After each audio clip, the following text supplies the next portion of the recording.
दोस्तों, रतनलाल बोल रहा हूं। काम की बात में आपका स्वागत है और पेश है अम्बेडकर नामा। ओबीसी कमीशन पिछले कुछ दिनों से एक्शन में है। एक तो जीवी पंत इलाहाबाद इंस्टीट्यूट का मसला आपने देखा ही होगा। मयंक यादव, विवेक राज ने कंप्लेन दर्ज किया था, जिसके बिहाफ पे ओबीसी कमीशन ने वहां के निदेशक बद्री नारायण को तलब किया था और कल सुनवाई हुई है। फैसला उसका आना बाकी है।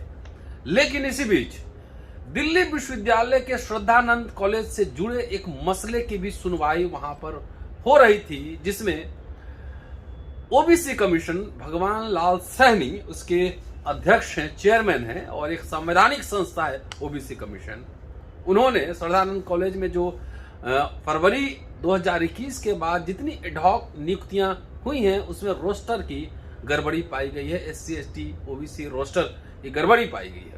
उसको तत्काल निरस्त करने का आदेश दिया है और लिखा है कि जांच करने तक इन नियुक्तियों को निलंबित रखा जाए। लेकिन इस पूरा जो अंतरिम आदेश है उसमें एक तीसरा पहलू भी है। वो तीसरा पहलू छात्रों से संबंधित है। इसमें कहा गया है कि दिल्ली विश्वविद्यालय के सभी नए व पुराने स्नातक एवं स्नातकोत्तर BA और MA छात्रावासों में अन्य पिछड़ा वर्ग के छात्रों को 27% आरक्षण सत्र सेशन 2021 और 22 से सुनिश्चित किया जाए। विवेक राज भी पिटीशन डाला था उन्होंने, लेकिन ये बहुत दिलचस्प है। देखना है कि दिल्ली यूनिवर्सिटी कितना इस पर अमल करती है। लेकिन ये 2 लाइन का जो ये अंतरिम आदेश आया है, इसके पीछे लंबा इतिहास है। यही जानने के लिए हमारे साथ दिल्ली विश्वविद्यालय के एक छात्र और एक्टिविस्ट हमारे साथ है। जग्गू, पूरा नाम बताइए। जगन्नाथ, प्यार से लोग इनको जग्गू बोलते हैं। और एक लंबा ये दौर चला जिसमें आवेदन प्रतिवेदन सब दिया गया ओबीसी कमीशन को। लगातार कई लोगों ने पहले भी इसकी सुनवाई कराने की कोशिश की थी, लेख लिखे गए थे। तो कहां से ये मसला शुरू हुआ है जानने की कोशिश करेंगे। लेकिन ये बता दूं कि जब 2006 में जो सेकंड राउंड ओबीसी रिजर्वेशन आया था हायर एजुकेशन में, उस समय शायद जगन्नाथ ये लोग बच्चे रहे होंगे, सूरज यादव, हम लोगों ने काफी उसमें प्रयास किया था। खैर, बहरहाल जगन्नाथ, ये बताइए कि SC ST का एडमिशन होता है कॉलेज में और उसको भी हॉस्टल मिलता है। जब कॉलेज यूनिवर्सिटी में ओबीसी का एडमिशन सुनिश्चित हो गया तो हॉस्टल में एडमिशन क्यों नहीं? क्या कारण दिया यूनिवर्सिटी ने? कभी आपने पूछा? जी नहीं, हमने डायरेक्टली तो नहीं पूछा, लेकिन चूंकि हमें पता है कि हॉस्टल में दिल्ली यूनिवर्सिटी की जितनी भी हॉस्टल है, किसी भी हॉस्टल में ओबीसी रिजर्वेशन नहीं है। हालांकि 2 हॉस्टल गर्ल्स हॉस्टल है जो बाद में बना, उसमें ओबीसी रिजर्वेशन लागू किया गया। लेकिन बाकी जो पहले के हॉस्टल है उसमें किसी में भी रिजर्वेशन फॉलो नहीं किया। तो दिल्ली यूनिवर्सिटी में 2 हॉस्टल में है? जी, जो गर्ल्स हॉस्टल है, जिसमें एक राजीव गांधी है, दूसरा है अंडर ग्रेजुएशन गर्ल्स हॉस्टल है जो राजीव गांधी कैंपस में ही है। उसमें दोनों हॉस्टल में ओबीसी रिजर्वेशन है, बाकी बॉयज की किसी हॉस्टल में नहीं है और ना ही बाकी किसी गर्ल्स हॉस्टल में। विश्वविद्यालय को कभी लिखा गया? जी, कई बार। हम लोगों ने जैसे ही लाइब्रेरी मूवमेंट फरवरी 2018 में शुरू किया, उसके खत्म होते ही हम लोगों ने जीत दर्ज की। उसके बाद हम और हमारे जो मूवमेंट के नेता हैं राजा चौधरी, हम लोगों ने NCVC में कमीशन को गए थे। हम लोग वहाँ पे बात की थी कि ऐसे रिजर्वेशन नहीं है। तो उन्होंने कहा हमें कि आप थोड़ा सा, हमने बेसिकली एप्लीकेशन लेके गए थे। तो उसके बाद उन्होंने थोड़ा कागजी कार्रवाई यूनिवर्सिटी को संपर्क करने और तमाम सारे किया। उसके बाद राजा ने RTI लगाया तमाम सारे हॉस्टल्स में, BHU में और DU के अलग अलग हॉस्टल्स में, JNU में। उसके बाद जो जवाब आया वो बहुत ही चौंकाने वाला था। सिर्फ 2 हॉस्टल में रिजर्वेशन था, बाकी किसी हॉस्टल में नहीं था। इनफैक्ट BHU से भी जवाब आया कि उनके यहाँ रिजर्वेशन की पॉलिसी नहीं है हॉस्टल में। तो उसके बाद हम लोगों ने उसी RTI के आधार को बनाकर हमने 11 अक्टूबर 2019 को नेशनल पिछड़ा वर्ग आयोग में शिकायत की थी, जिसकी हियरिंग हुई थी, जो लिखित रूप में दिल्ली यूनिवर्सिटी से जवाब मांगा गया था NCVC के द्वारा। तो जो जवाब था वो बहुत संतोषजनक नहीं था, तो हम लोग फिर से शिकायत किए। उसके बाद 20 दिसंबर 2020 को हियरिंग हुई। दिल्ली यूनिवर्सिटी NCVC खुद आए, खुद उन्होंने हियरिंग किया। उसके बाद हम लोग को भी बुलाया उसमें यूवीसी के रिप्रेजेंटेटर भी थे, वीसी डायरेक्ट खुद बैठे थे, रजिस्ट्रार थे, तो हम सारे लोग थे, और हम लोगों से बैक मतलब सामने से सामने सवाल दर सवाल पूछा गया। फिर हमने उस समय मुद्दा उठाया कि सिर्फ 2 हॉस्टल रिजर्वेशन है, बाकी में क्यों नहीं है। दिल्ली यूनिवर्सिटी के जो वीसी थे उन्होंने जवाब दिया, कि चूंकि ये जो 2 हॉस्टल है वो 2006 के बाद बने हैं, इसलिए इसमें हमने रिजर्वेशन लागू किया।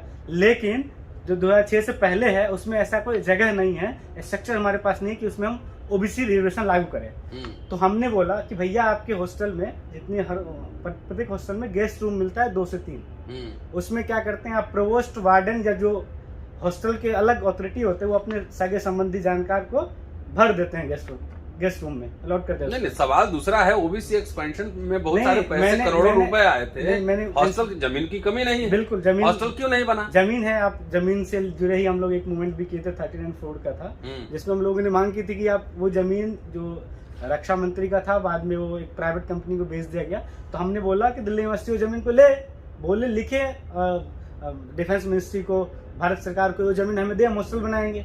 क्यों नहीं देगा? इसके बावजूद दिल्ली यूनिवर्सिटी के पास और भी बहुत सारी जमीन है। हम लोगों ने राजीव गांधी के पीछे जमीन है बहुत सारी दिल्ली यूनिवर्सिटी की, हम लोगों ने वहां के दौरा किया था, कितना जमीन है, क्या है, थोड़ा सा जंगल भरा हुआ है, तो हमने बोला कि इसको साफ करके हॉस्टल बन सकता है। आर्ट्स फैकल्टी के अंदर लाइब्रेरी वाला पीछे वाली ऐसी खाली जगह पड़ी है, जंगल बना हुआ था, हम लोग के सामने अब साफ हुआ है, वहां पे जगह है, हॉस्टल बन सकता है। और भी कई सारी जगह दिल्ली यूनिवर्सिटी के पास जमीन है जहां हॉस्टल बन सकता है।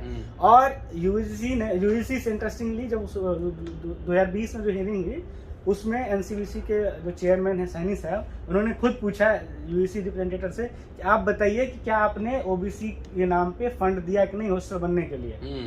तो उस पर यूजीसी के जो रिप्रेजेंटेटिव थे उन्होंने जवाब दिया कि हमने स्पेसिफिक बना के तो नहीं दिया और न देते हैं, हम टोटल फंड देते हैं। अब यूनिवर्सिटी इसको कहाँ यूटिलाइज करती है, इसका बायोडाटा हमें देती है कि हम यहाँ यूटिलाइज किए हैं और किए हैं, तो उसमें इंक्लूड होता है।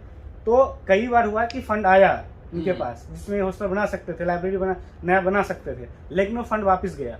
इसके कारण इन्होंने जवाब मांगा एनसीबीसी सामने यूनिवर्सिटी एडमिनिस्ट्रेशन से, यूनिवर्सिटी थर्रा गया, कुछ जवाब नहीं दे पाया और हम लोग के सामने ऑन द रिकॉर्ड उनको डांटा, बोला कि तो अल्टीमेटली हुआ कुछ नहीं, डांट पड़ी बस। प्रधानमंत्री ओबीसी हैं, अब तो एचआरडी मिनिस्टर भी ओबीसी हैं, और कितने कैबिनेट मिनिस्टर सांसद ओबीसी हैं, जनसंख्या इतनी है, ओबीसी कमीशन भी है, तब भी याचिका अनुनय विनय करना पड़ रहा है, कागज लिखना पड़ रहा है, आबादी 55-54% है, तब भी ये हाल है। क्या होगा, मतलब ये समझ में नहीं आ रहा है। चेयरमैन ने तो आप जो बता रहे हैं कि इसका एक लंबा इतिहास है, बिल्कुल, और इस पे लेख भी लिखा गया था, लाखों लोगों ने पढ़ा था। बिल्कुल राजा ने वो लेख लिखा था कि कैसे कितने सारे संस्थान, जैसे 800 टोटल यूनिवर्सिटीज है इस देश में, लगभग 40,000 कॉलेज हैं और 12,000 मतलब एलोन इंस्टीट्यूट है जो अपने आप से गवर्न करते, लाइक IIT, टीस और अलग अलग संस्थान। लेकिन इसमें इंटरेस्टिंगली टोटल जो हायर एजुकेशन के स्टूडेंट है वो 35 मिलियन के आसपास है, जिसमें से 46.2 लगभग 16 मिलियन लोग जो हैं स्टूडेंट्स हैं वो गर्ल्स से बिलोंग करती हैं। और इनके पास हॉस्टल के नाम पे क्या है, टोटल जो हॉस्टल है बॉयज और गर्ल्स मिला के वो मात्र 22 लाख हॉस्टल्स हैं, सॉरी 22 लाख स्टूडेंट हॉस्टल मिलता है। 3.5 करोड़ में 22 लाख, जी 22 लाख लोगों को हॉस्टल मिलता है। 3.5 करोड़ छात्र हैं इस देश में, पुराना आंकड़ा है जी, 1500 और सिर्फ 22 लाख छात्रों के लिए हॉस्टल की व्यवस्था है, जिसमें ओबीसी का रिजर्वेशन नगण्य है, अमूमन न के बराबर बस कहीं शायद जेएनयू में 10% हो, यहाँ 2 हॉस्टल में हो, लेकिन और जगह नहीं है। तो ये एक लंबा इतिहास रहा जो संघर्ष जारी रहा, और फाइनली मुझे लगता है मिला जुला के कल जो ऑर्डर आया है, परसों ऑर्डर आया है कि सुनिश्चित किया जाए। क्या आपको लगता है कि विश्वविद्यालय सुनिश्चित करेगी? देखिए, हम लोग कोशिश तो कर रहे हैं, लेकिन इससे पहले मैं बताऊंगा सर, जैसे अभी दिसंबर में जो हेयरिंग हुई थी तो उसमें जैसा अभी नोटिस इनको दिया है अंतरिम सूचना, तो उस समय भी इस तरह का दिया गया था। तो उसमें बोला था कि आप रिजर्वेशन, इसमें तो स्ट्रिक्टली बोला है कि इस सेशन से करिए, उसमें बस एक सलाह के तौर पर दिया गया था कि आप रिजर्वेशन फॉलो करें उससे। तो मैंने आरटीआई लगाया था, मैंने राजा ने मिलकर इस सितंबर में, इस महीने जब राजा जा रहा था उससे कुछ समय पहले, तो उसमें जवाब आया कि हमारे पास कोई ऐसा प्लान नहीं है। और दूसरा साथ जवाब दिया कि हम आपके जो सवाल है उसको हम कॉलेज अथॉरिटी के पास भेज रहे। लेकिन मेरा मानना था कि मेरा जो सवाल था वो यूनिवर्सिटी के जो अपने हॉस्टल्स हैं, कॉलेज का नहीं, यूनिवर्सिटी के जो हॉस्टल है वो बताएं। तो वो कॉलेज में भेज दिया, फिर हम लोग जवाब संतुष्ट नहीं थे, फिर हमने अपील किया तो उसका भी कोई जवाब नहीं आया अभी। तब तक फिर ये हियरिंग हुई, विवेक ने उसमें फ़ोन किया कि आप मुझे सारे डिटेल दीजिए, तो हमने फिर उन्हें बताया, फिर बात हुई, फिर विवेक गए, फिर अपने पक्ष रखा, अब जाके नोटिस आया। उम्मीद करते हैं कि इस सेशन से रिजर्वेशन लागू करेंगे हॉस्टलों में। अगर नहीं करते हैं तो हम आर पार की लड़ाई रहेंगे, सड़क पे उतरेंगे। अब कागजी कार्रवाई जितना करना था सब कर चुके हैं। चलिए, आखिर अम्बेडकरनामा में ये आपको देखने में छोटी सी जानकारी होगी कि एक हॉस्टल के लिए संघर्ष की बात है।